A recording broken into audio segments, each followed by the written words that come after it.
25th year. The following is a special presentation of HBO Sports. On April 12th, two champions go head-to-head in the biggest welterweight title fight since Sugar Ray Leonard first met Thomas Hearns 16 years ago.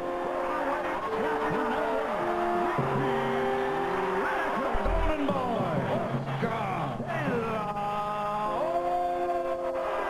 Knocking right hand over the top by Whitaker. Gotta be the fastest fight I've ever seen in my life. De La Hoya landing two left hooks there, and another left hook. Oscar De La Hoya following his plan to attack like a dog.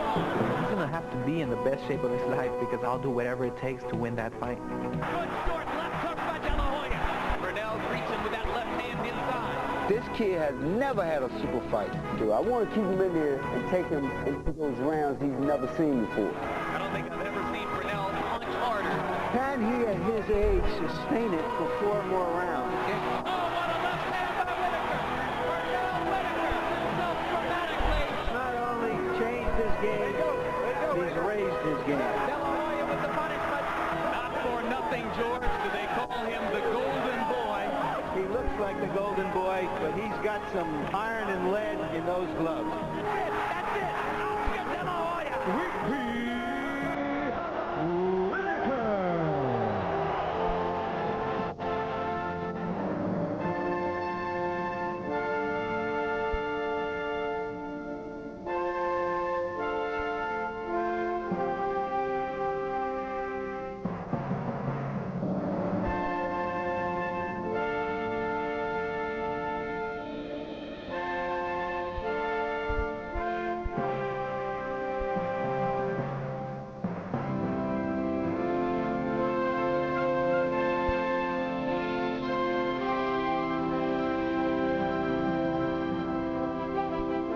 Hello, I'm Jim Lampton, along with my HBO boxing commentary colleagues Larry Merchant and Roy Jones.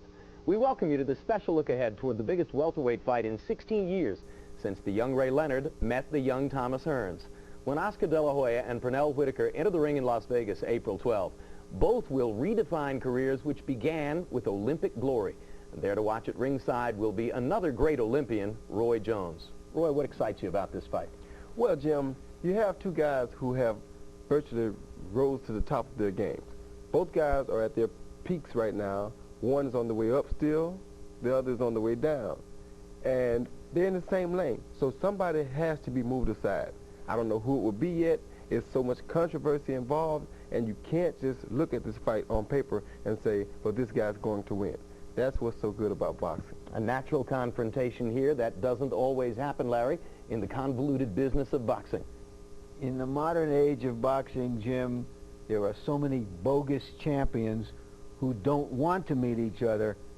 These fellas define themselves as champions because they want to test themselves against themselves, the best out there. Indeed. Aside from more than $15 million, what is the fight all about? Well, this is about a golden boy who has done nothing wrong in his quest for 24-karat greatness versus a golden man who has done everything right during a remarkable career, beating all comers at all weights. It promises to be one of those rare golden moments when great expectations may be exceeded, Jim. Well said. And when great expectations are exceeded, that happens when great fighters exceed them. Pernell Whitaker's greatness in the ring has been visible for 12 years, ever since he was the most polished product of the star-studded 1984 Olympic team that included Mark Breland, Terrell Biggs, Evander Holyfield, Meldrick Taylor, and Virgil Hill. No active champion has accomplished more than Whitaker, and yet his manager and co-trainer Lou Duva identifies De La Hoya as a crossroads fight for Sweet Pea.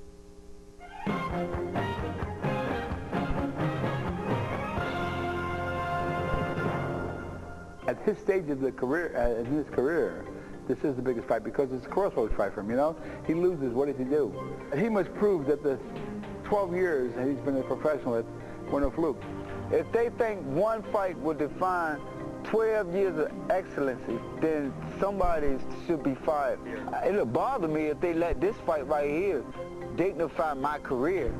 Despite everything Pernell Whitaker has accomplished, there is an undercurrent of concern in his training camp.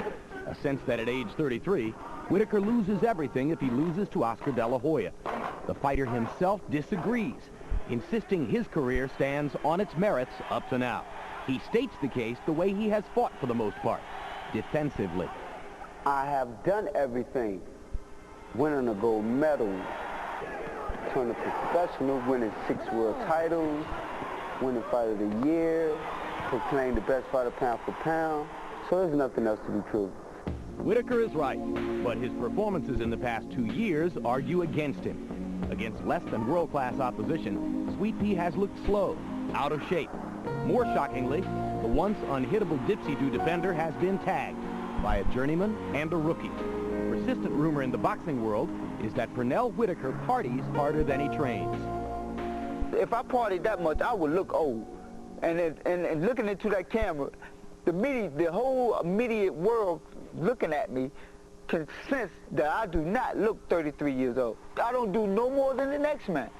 I don't throw parties. You know, I don't go to parties. I don't sit in people's houses.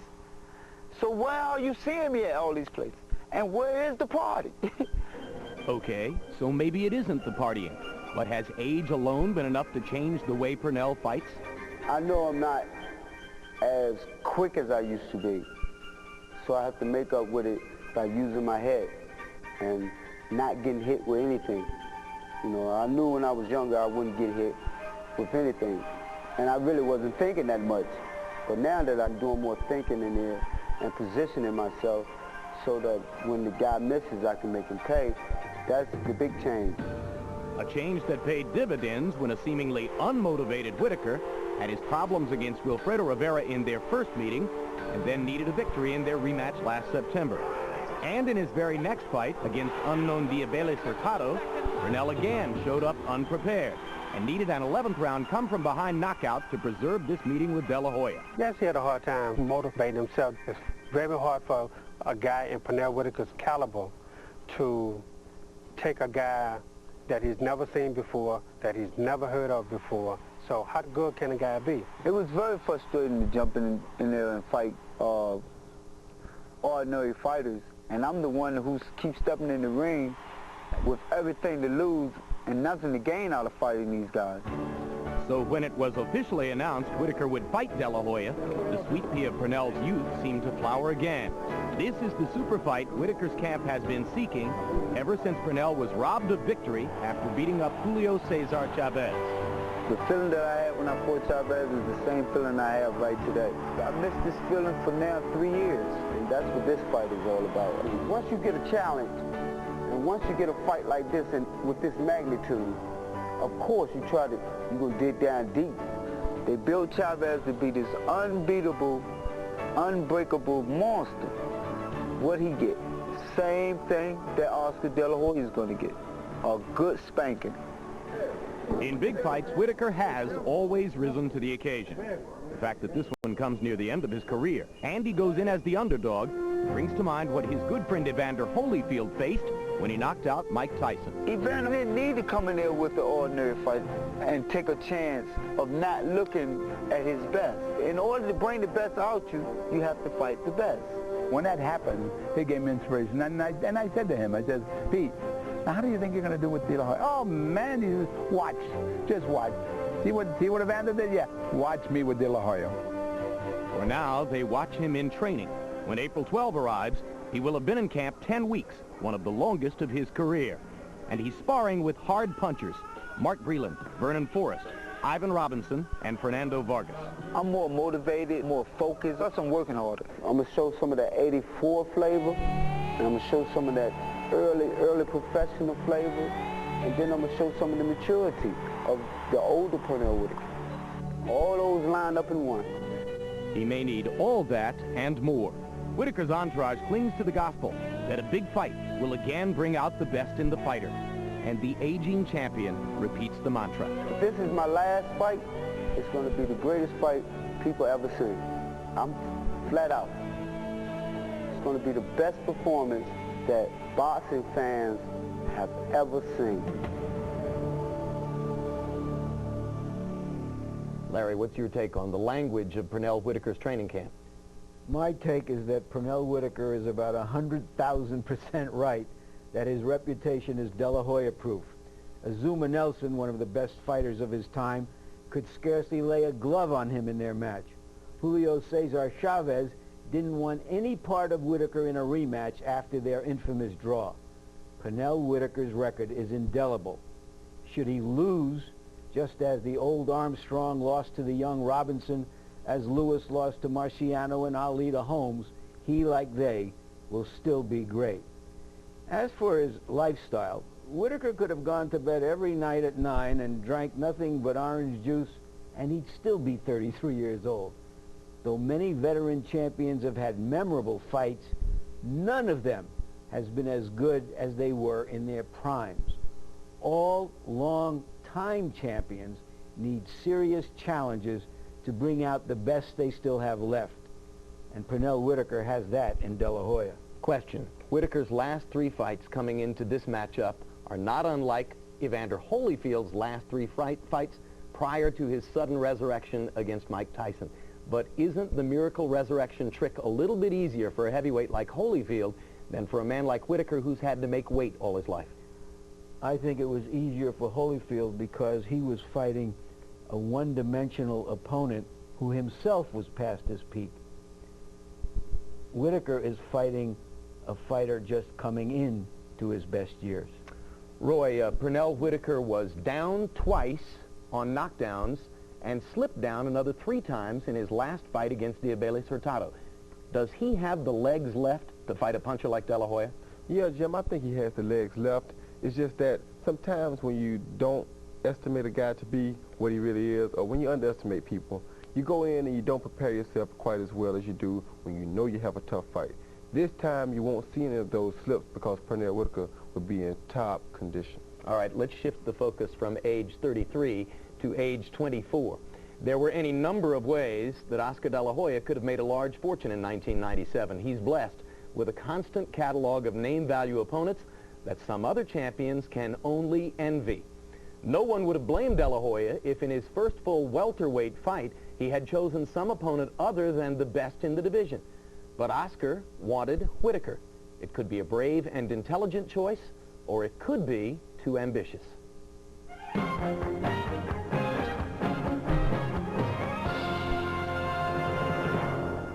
I feel that my career right now is barely starting.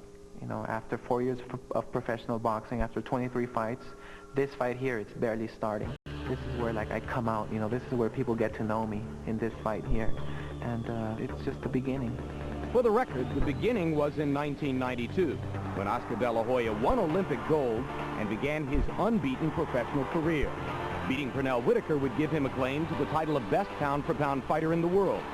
But losing could expose him as a pretty face who got too ambitious trying to keep up with his skyrocketing image. I'm trying to climb up this ladder, and I finished the first step, now I'm going up to the second step. And Pernell Whitaker is that first challenge, you know, the toughest challenge in that weight class. So, you know, in a way, I feel it's going to be like my first fight. Though he's the one moving up from 140 to 147 pounds, Oscar is the heavy favorite to defeat Whitaker. One big question: will De La Hoya's superior punching power travel up the scale with him, or will he have to be more of a boxer? Now that I'm going up to 147 pounds, I feel stronger. And with being stronger, I feel confident mentally, because when I was fighting at 140, it was getting tough for me to make the weight. And now that I'm stepping up a notch, I feel I will have a stronger punch and a faster punch. The man responsible for making sure De La Hoya has that stronger and faster punch is his trainer of only 1 year, Jesus Rivero, the 66-year-old sage whom Oscar affectionately calls the Professor. Rivero disputes the notion that power is critical. He will have the power, but the change will consist of being faster. To win over Whitaker, the most important thing to have is the speed, not the power. The only way to win over a fast opponent is with speed. Whitaker has won over his opponents with his speed, and I think that Oscar is going to be faster than Whitaker. De La Hoya may have been looking ahead to Whitaker, even as he was decisioning the super tough Miguel Angel Gonzalez in his last fight in January. And another one, and Gonzalez starting to lead with the left. When I took the Gonzalez fight, even though he was 41-0 and the #1 contender and ex-world champion, I took him lightly. So as Gonzalez becomes the aggressor, dispenses with the jab, and throws power punch lead, he starts to get effective. Those tune-up fights there can really hurt you. Oscar's victory over Gonzalez raised a troublesome question. Where was the right hand? A punch that De La Hoya seemingly couldn't or wouldn't throw. Now people think that Oscar doesn't have a good right, or that he doesn't know how to use it. Many people thought that his right hand was injured, but that was not true. I think that the less he shows what he knows to people, the better. So De La Hoya may have underestimated his last opponent. Maybe he even hid a part of his arsenal. That doesn't mean that beating Pernell Whitaker will be easy. I know Pernell Whitaker is gonna be in the best shape of his life, like no other fight, because he wants to win this fight. I mean, imagine if he wins this fight, if he beats me, what kind of reputation he'll have. I mean, he'll be like the only one to beat me, so I'm not gonna let him do that. The Mexican-American fighter emerges now from 2 years of fighting mostly Mexican opponents. In a way, that's a relief. And having thoroughly dominated the once great Julio Cesar Chavez, De La Hoya uses him now for motivation. Pernell Whitaker, in my eyes, he beat Chavez, you know, without a doubt. I want to win this fight because I'm getting revenge for Chavez. If I beat Whitaker, it's like if, you know, it's like, I mean, I am beating the very best. And it is kind of like passing the torch, you know. Whitaker had his days. Now it's time for another fighter. Oscar De La Hoya believes it is his turn to carry that torch, and that his grip will only grow tighter in future years. I still have 3, 4, 5 more years of learning. You know, that's what's going to surprise people in the future, because I'm not at my peak. I'm not even close to my peak.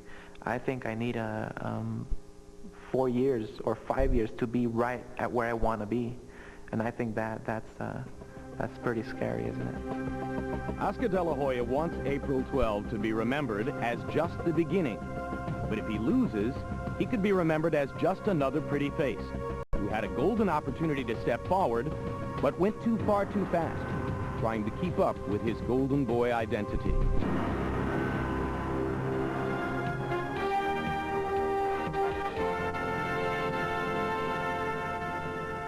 Larry, your response to that De La Hoya feature?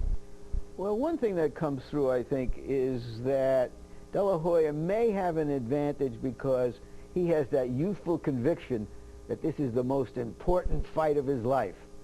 As important as it is, too, to Pernell Whitaker, he's been there and done that more than once. Regarding the notion that a defeat would destroy De La Hoya, a pretty face named Ali lost his first fight to Frazier. Another pretty face named Leonard lost his first fight to Duran. Both survived and thrived, because what happens to you doesn't matter as much as what you do next.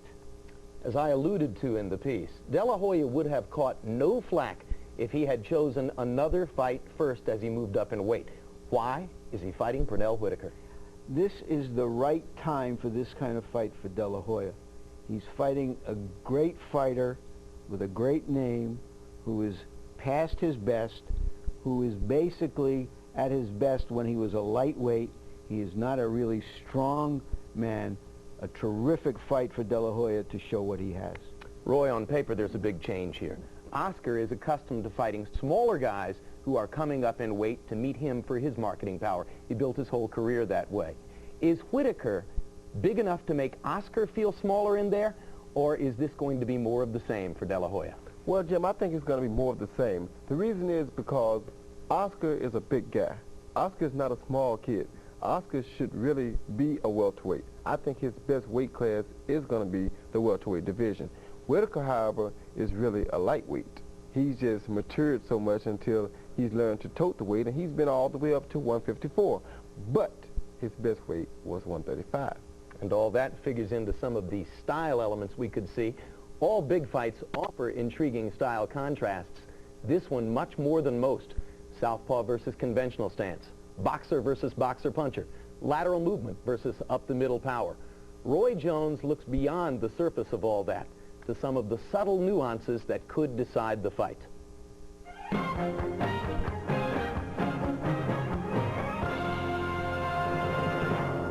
I'm not going to give a kid any credit.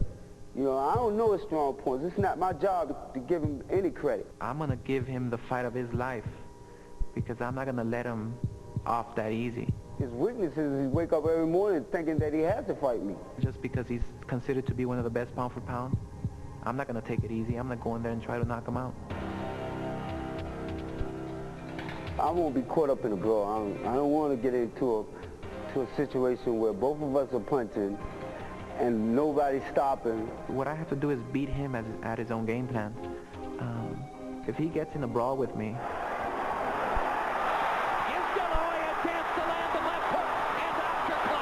he'll probably be thinking, you know, it's a big mistake, first of all, because, you know, he's really not a strong puncher.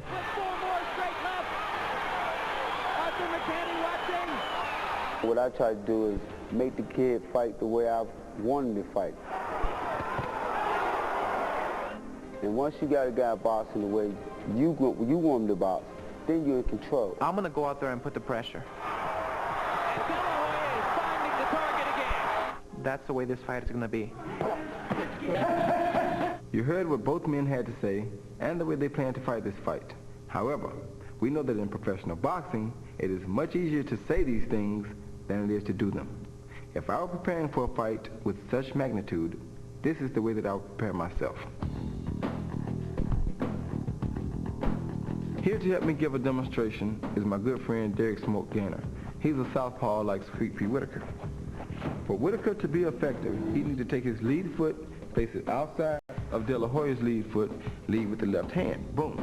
That lines up his strongest punch as a southpaw, which should be his left hand. That was a knockdown. It also offsets De La Hoya's strongest punch as a right-hander, which should be his right hand. When De La Hoya goes to catch up with Whitaker, he should run right into Whitaker's right hook. This should be very effective in the early part of the fight. The other thing that should be frustrating to Oscar is Whitaker's defense. Whitaker likes to get real low and bob and weave under punches. He bobs under Oscar's big punches, comes up, boom, boom, boom, boom, with 3 and 4 shots. That will frustrate Oscar. That should be the key for Whitaker to win the fight. For Oscar to be successful, he needs to use lateral movement against Pernell Whitaker. When you use lateral movement and make him follow you, Whitaker likes to pick his right foot about this high off the floor. So every time Oscar goes left or right, Whitaker will pick that right foot up about that high off the floor and put the heel down first. From the time that foot leaves the floor until that heel touches, he has no balance. And Hurtado plants Whitaker on his butt. Being that he's the shorter fighter, Oscar should be able to just push him and make Whitaker fall off balance. Another thing Oscar should do is, because Whitaker likes to carry his right hand so low, is use his jab effectively. That keeps Whitaker's right hand from doing anything. That neutralizes one of Whitaker's hands. He's taller, because of the jabs, even if he just jabs his shoulder, there's nothing Whitaker should be able to do, and that should make it easy for Oscar to outpoint Whitaker. I want to keep him in there and take him into those rounds he's never seen before. And I'm going to pound him up. I'm not going to run from him. I'm not going to go out there and just try to box him. If he wants to fight me, I'm going to fight him. Oscar should come out early throwing blistering punches, combinations after combinations, trying to put Whitaker away. And if he's lucky, he may do just that. Whitaker, on the other hand, has a lot of frustration built up inside of him, mainly from the draw with Julio Cesar Chavez.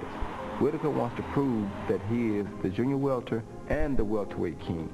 He is going to show Oscar a lot of side-to-side head movement. He's going to counter Oscar, and he's going to fake at Oscar a lot. These are things that Oscar has never seen before. Both men are superb fighters. However, whomever can carry out their strategic plan the best should be the winner of this fight. Great piece. And at the risk of gilding the lily, Larry, what's your take on the give and take of strategy? Well, when it comes to strategy, Jim, I'm just a passenger, while Roy goes under the hood and knows all about those wires and gaskets. I do have a couple of observations. Whitaker took away Chavez's best punch to the body and wound up driving him back, which no one had seen before. So I suspect he'll try to neutralize De La Hoya's more versatile left with frustrating movement and engage him late in the fight, toe-to-toe. De La Hoya will try to set up his left hook and use his right more than we have seen recently. Whatever the strategy, fights like this are usually decided by what's deep inside the hood. Power, quickness, toughness. And let's talk about some of those elements with Roy. Roy, Oscar De La Hoya is a natural puncher who is constantly getting better as a boxer. Pernell Whitaker is a great boxer who in recent years has begun to punch a little bit harder. Is this going to be a boxing match or a punching match? Jim, I definitely think it has to be a boxing match. Reason being is because Whitaker doesn't go in the ring to knock you out with one punch. He goes in to accumulate blows, wear you down, then knock you out. De La Hoya does go in the ring to kind of knock you out with one punch, but he's fighting the most elusive fighter in the last 10 years. Which fighter is likely to be most surprised by what will happen in the early rounds? You know, I can't say either fighter would be surprised. Whitaker knows that De La Hoya is a punching heartthrob. You know, he throws bombs. He drops bombs from everywhere. De La Hoya also knows that Whitaker is not the easiest person to hit. So I don't think either fighter would be surprised unless De La Hoya is surprised by Whitaker's power. We saw De La Hoya trying to take Gonzalez's head off with the jab. Does Whitaker's southpaw stance automatically neutralize that? No, because Whitaker is shorter than De La Hoya. So De La Hoya should also try to take Whitaker's head off with the jab. He'll be able to reach Whitaker a lot easier than Whitaker can reach him. And what's your strategy for erasing the distasteful aftermath of your disqualification against Montel Griffin? Well, you know, I don't sit back and harp on stuff like that, you know, but I think we are drawing close to a rematch, and in the rematch, people will see again why I'm the best fighter pound for pound, because I went in, did what I had to do. The fight went perfect to plan as I had subscribed it, and I think the fight will go perfect to my subscription again. In the meantime, we'll look forward to being with you at ringside on the evening of April 12th. Thank you, and I look forward to being there with you guys. Larry, your closing comment on Whitaker De La Hoya. Oscar De La Hoya is favored logically because he's younger and stronger. Pernell Whitaker is the underdog logically because he was at his best as a lightweight 5, 6 years and 10 or 12 pounds ago. But when was the last time that logic prevailed in a big fight? Bo Galata 1 and 2, Tyson Holyfield, Junior Jones Barrera, Roy Jones Griffin, Lewis McCall? What I'm hoping for is a rematch of Whitaker De La Hoya because the first one was so good. Certainly as intriguing a fight as the 90s have produced so far, you might have to go back even farther than that to find the proper comparison. We look forward to having you with us and enjoying the boxing match live on pay-per-view from Las Vegas the evening of April 12. For Larry Merchant and Roy Jones, so long.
Celebrating 25 years as the Network of Champions. This has been a presentation of HBO Sports.